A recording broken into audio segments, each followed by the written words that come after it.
На реката Тополка ќе се градат 6 мали хидроцентрали. Започнува процесот на искористување на водниот ресурс во општина Чашка.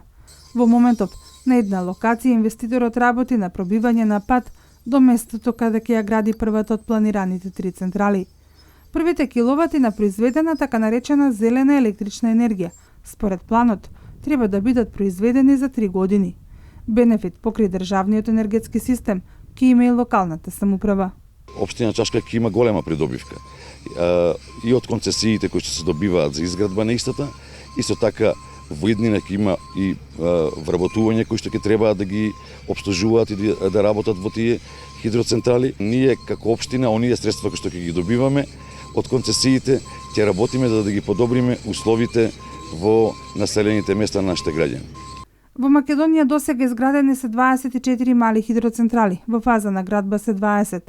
По последниот, 6-ти поред тендер, одобрена изградба на уште 19. Според познавачите на состојбата, Македонија има воден потенцијал за изградба на уште 400 мали хидроцентрали. Се надеваме дека и другата година исто така ќе бидат доделени најмалку исто како и сега можност за градење на хидроцентрали, така да целокупниот воден ресурс кој што го има општина Чашка, а го има во изобилство, ќе биде искористен. Изградбата на мали хидроцентрали ќе го зголеми процентот на искористување на обновливите извори на енергија, ќе го намали увозот на овој енергенс и ќе придонесе за подобрување на животната средина.